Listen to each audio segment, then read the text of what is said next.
Morning, noon, afternoon, evening, how are you? My name is Toa the Guardcat, and today I am bringing you a review/unboxing of the Transformers Generations War for Cybertron trilogy, Megatron. This box is released in conjunction with the Netflix original anime series of the same name, supposedly coming out this month of July after a delay from June due to the world being on freaking fire! Thanks, CCP! Let's have a quick look at the box. It's mostly done up in a dirty white. There's a portrait of Megs on the slanted side, and the Siege poster on the flat side. On the back we get a look at the included pieces in both of their modes. It shows that Buckethead converts in 17 steps, and the Battle Masters both convert in 5 steps. So I found this on my local Walmart on the date of Wednesday, July 1st. I think that's about on schedule for my state and city. It ran me $40 as all Voyagers in this Netflix line have been. Now without further ado, let's crack into this package with my trusty Swiss Army knife and get up and personal with that lustrous finish. Where's the scissors? There they are. Scissors and knife. Which side to open? Guess I'll do from the top.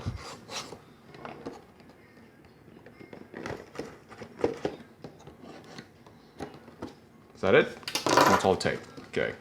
From the top.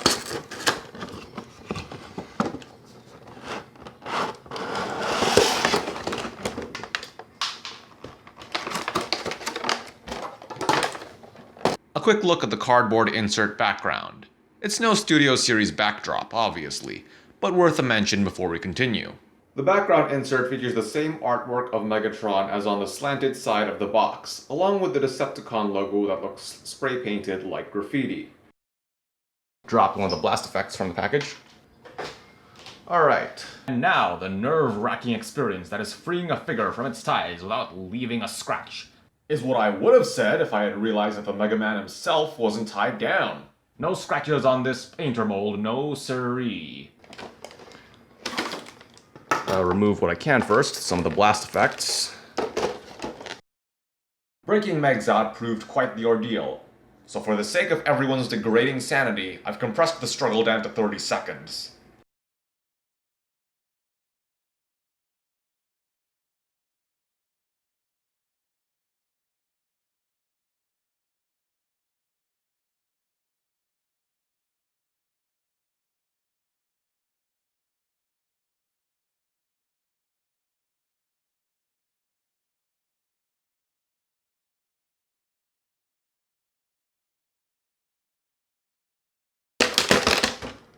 Whew. That was surprisingly tougher than I expected. Guess that's the price of no twist ties. Alright. Now that the great and glorious Lord Megatron has been released from his stasis shell, there are certain quality control issues of this mold I wish to analyze. And just to get this out of the way, this is the only version of this mold that I own. Issue number 1. The infamously loose neck flap that plagues the original Siege Megatron. Time to confirm the condition. Seems the neck flap is stiff enough, and I hope it'll hold up over time. Issue number 2. The ankle joints on this mold that lock tightly when aligned straight with the shin, and are loose the rest of the way when pivoting inward. Now, I'd read up on the ever-reliable tfwiki.net that this issue had been resolved, and I've had a few weeks to play with it, posing and such. At first, the snap was kind of scary.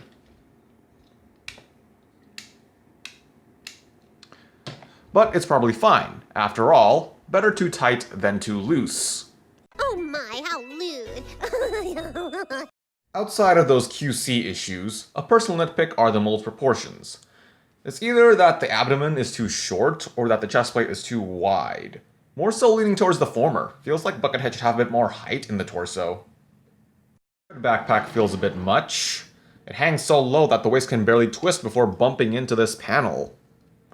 But at the same time, it's like the only kibble on him, like, at all. I don't know, maybe Hasbro could have added a swivel or 3 to rotate the treads and or panels so it could be arranged like the IDW Miner design from Megatron Origins, or the design from Stormbringer.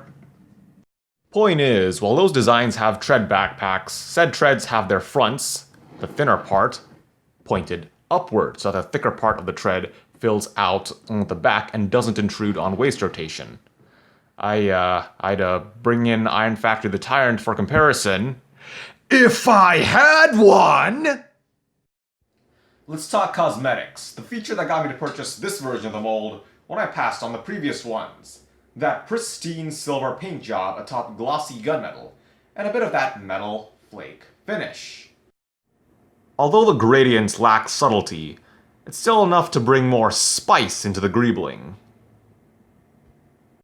The typical Siege silver splatters still appear on Megatron's crotch, and nowhere else.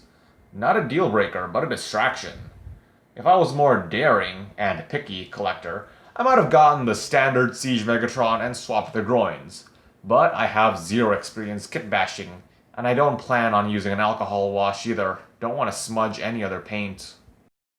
Overall, the gorgeous paint job is a bigger positive than the splatters or the proportions or the backpack are a negative. And this trade-off persuaded me to make this purchase over any other version of this mold. At height, Meg stands at about 17 centimeters, or about 6 3/4 inches. For a size comparison, and let's bring in some other Siege figures. Here is the average Siege Deluxe Skytread, the abnormally tall Siege Deluxe Spinister. I don't have a lot of Siege figures. I'm gonna compensate with some Studio Series figures. Here is the Studio Series Deluxe Jazz, and the Studio Series B-Movie Voyager Optimus.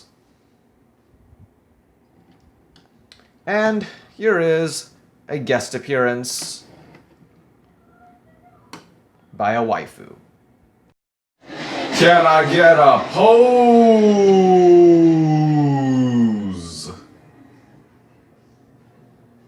Got a ball joint at the good old bucket head. Goes about 55 degrees in either direction. Just on the joint connection, without using the neck flap, he looks up that far. And none down unless you push it down on the neck flap, but that looks ugly. Do note that the joint connection is very far on the head, so some angles may look awkward. Universal joints for the shoulder, a full 360 and a 90-degree hinge outward. There's a bicep swivel and a 90-degree elbow. There's no wrist swivel, but I feel like Hasbro could have engineered one in. Got a waist joint, but you gotta lift the backpack to get the full 360. Got universal hips, kicks forward just fine and outward just fine, but the backpack gets in the way of backward kicks, so to lift it up, you get at that much. Got a thigh swivel and 90-degree knee. And the previously mentioned ankle tilts. No back and forth, so that's an egg. This mold features 5mm ports at both of the hands, both of the forearms, both of the upper arms, on the backpack, on both the top and on the back, on each side of the shin, and on the bottom of the feet. Good amount for this mold overall. Meanwhile, this mold features siege effect points at 1 at each upper arm and 1 at each shin. Alright, let's see here. Criticism, coloration, scale, articulation, accessories! Let's get the obvious accessories going. The classic fusion cannon, or the D50R35 fusion cannon. It has a silver splotch. Baffles me why it's on this flat surface and not on the more greebled one. The fusion cannon has 2 5mm pegs. The longer one is meant to mount on his arm, a necessity of that classic Megatron silhouette.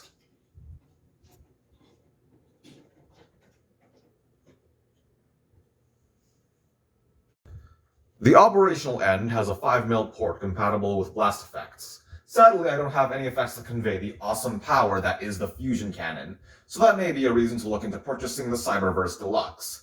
But for now, I just use this one included with Earthrise sound barrier.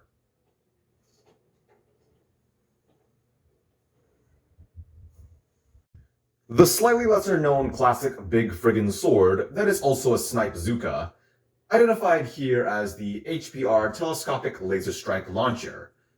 It's got a bit of silver paint, like the fusion cannon, and some red paint in these crevices. It slides smoothly into the fist with a 5mm peg handle, or you can use this peg to attach it to the backpack like it's been sheathed. It also has these tabs for these swooshing effects.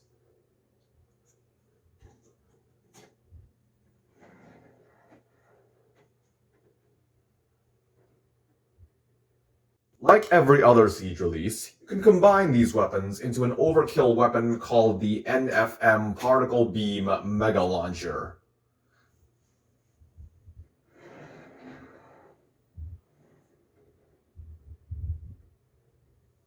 Being a Voyager under the Netflix War for Cybertron trilogy release, it's more of a Voyager Plus, including with him a pair of Battle Masters for about $10 extra on top of the typical $30 price tag of modern Voyagers. The included Battle Masters are said to be captives, so supposedly Autobots, unless like the series is going to have factionless or neutrals. Both are just straight repaints of Fire Drive and the first Lionizer from the first wave, respectively, from all the way back at the transitional winter of 2018 to 19. Lastly, their blast effects are done up in an Energon-y pink. Also, this is probably me thinking too deep about the meaning of captive, but Lionizer is done up in orange like those prison tracksuits. For a size comparison, here's Solus Prime Master and Pretender Bludgeon.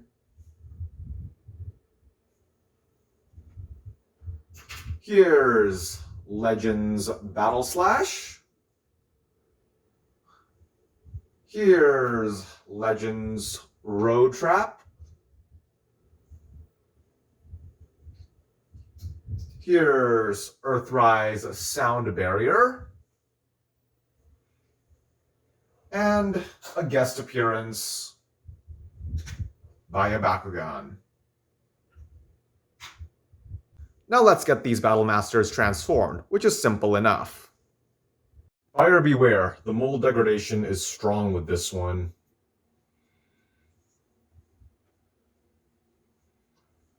For pinpointer, bring the barrels over, join the legs, bend the groin forward, tab the toes into the barrels,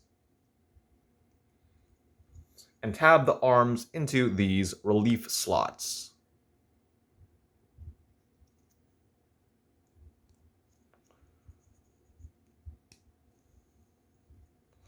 Optionally, add the flare blast effects.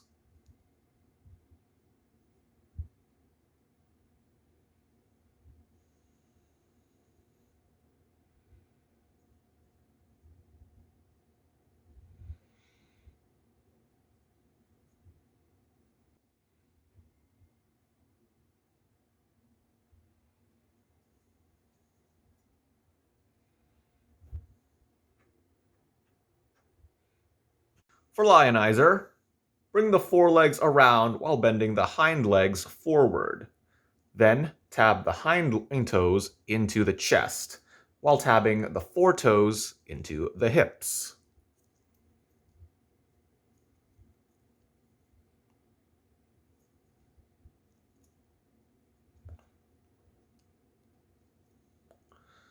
Straighten out the tail until it clicks, then rotate the head into the body to reveal a 5mm peg, and optionally add the swoosh effect.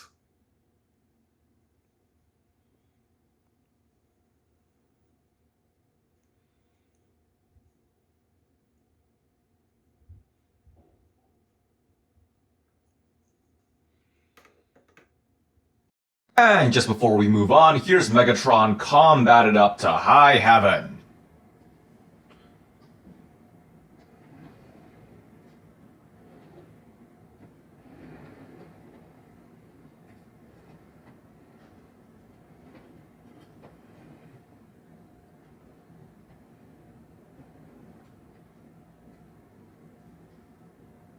Now we can focus on Buckethead's own transformation process. This is my first time experiencing the mold after all. Let's take the sword out of the picture for a moment and straighten him out.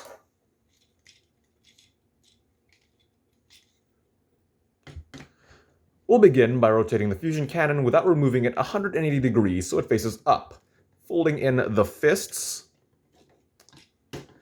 and folding these bits behind the shoulder, concealing the faux hammers.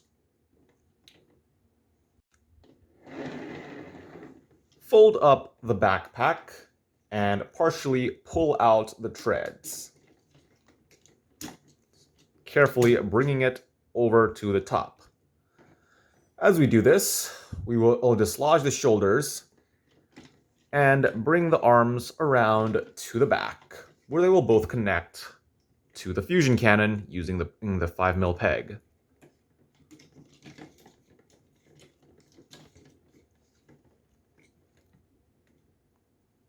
Back to handling the treads. Unfold and carefully recess the panels back into the body. Takes some shaking.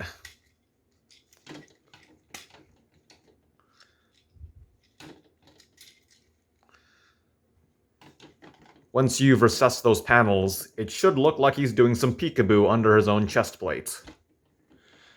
Then configure the remaining panels into the front of the tank mode and tab it all together. Make sure it's secured.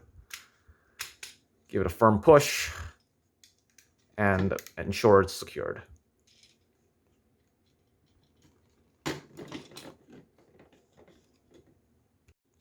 Down to the legs. Turn the waist 180. Close the feet. And open these inner leg panels. Now, we will fold the thighs in this manner. Then, using the knee joint and the thigh swivel, fold both around like a double hinge.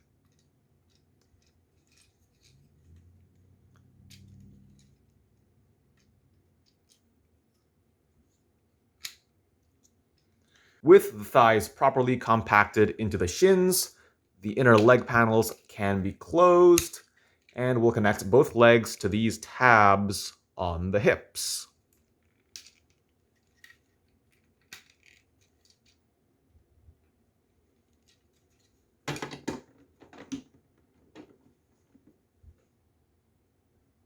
To finish, take the blades of the BFS and disconnect them and unfold them. Spin the blades 180, exposing the cannon head. Close them back up. Make sure it's tabbed together. It's a bit tough. And plug it into the fusion cannon, sliding the blades into the space underneath.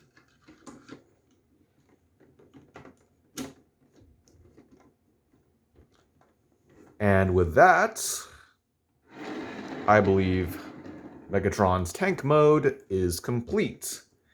And while we're here, let's once again appreciate the paint job from a new angle. I'm gonna just give it a rotate for a silent minute.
Of course, the underside is just Mega Man scrunched up doing extreme yoga.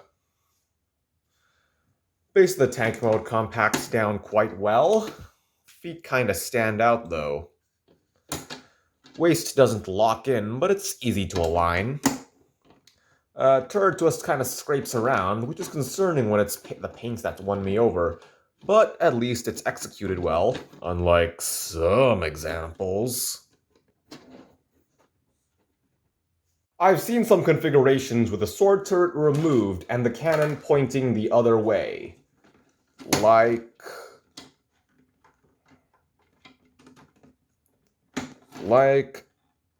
this.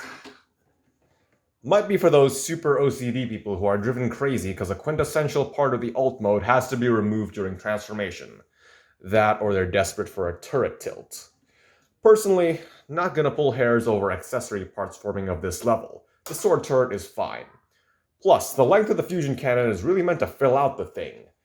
And these blocks that hide the faux hammers, they droop without the blades locking them in. I must say though, props to the designers at Hasbro for keeping the fusion cannon in place. They've been getting better at that.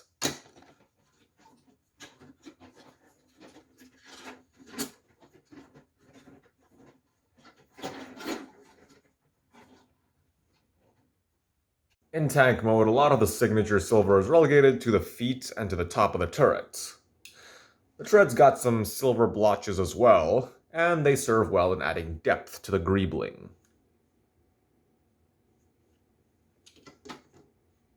At height, Meg stands at about 6 centimeters, or about 2.5 inches. At length, from just the treads, Meg's measures about 16.3 centimeters, or about 6.5 inches, including the turret, about 22 centimeters, or about 8.5 inches. At width, Meg's measures about 9 centimeters, or 3.5 inches.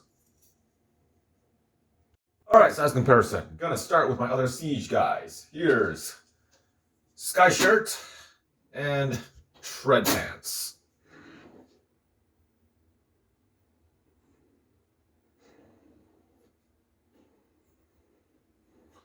And here's the Spinestro.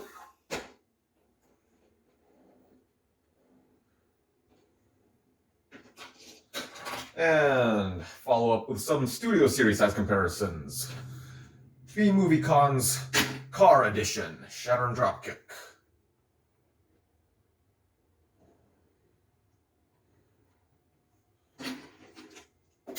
Finish with a guest appearance by a minifig. Of course, as typical of a treaded vehicle toy, it's got those low-friction plastic wheels. Luckily, Meg's turn can rotate the full 360. No turret tilt, sadly.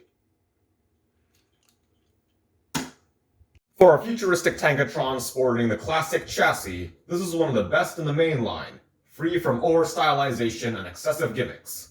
With that discussion done, let's do the transformation from alt to bot. Start with unplugging the turret and converting it back to BFS mode by unfolding the blades and swinging them over before closing them back up. Make sure that these tabs hook over the very tip. And make sure those tabs between there meet up. We'll set that aside. Untab the rear treads from the hips with caution as they might click against the front treads. Then open up the inner leg panels. Using the thigh swivel and the knee joint, unfold the crumpled thigh out of the tread shin like a double hinge.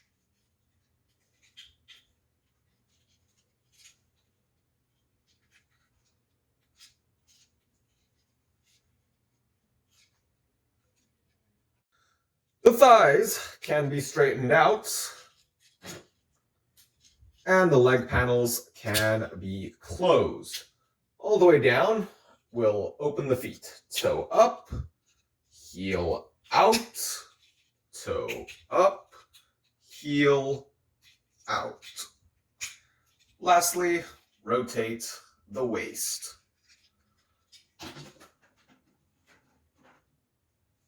Over to the front treads. Loosen the treads themselves, untabbing from this headlight section. Then carefully finagling the whole assembly, well, out of the body.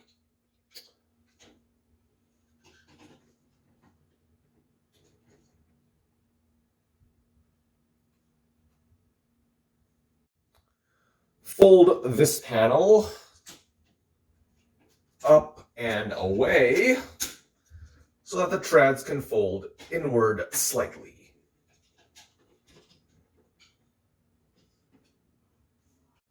At the center of the turret, we'll unpeg the left arm from the fusion cannon, and while maneuvering around the tread assembly, swing the shoulders forward. When both the arms and treads are clear of each other, the treads can be closed in all the way and tabbed into the headlight panel. Another set of tabs will let the backpack rest in place. Get the bucket head in alignment, and let's work on the arms. Fold these blocks away to expose the faux hammers. Fists out. And lastly, orient the fusion cannon properly. And there we have Netflix War for Cybertron Megatron in robot mode. Optionally, give him the BFS. Alright, let's see.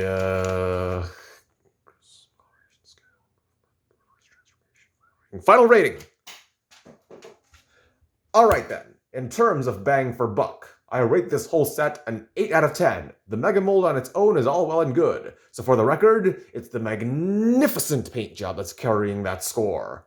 Hope you'll stick around, like and subscribe for material entertainment of the nerdy kind. Ciao, fellow degenerates.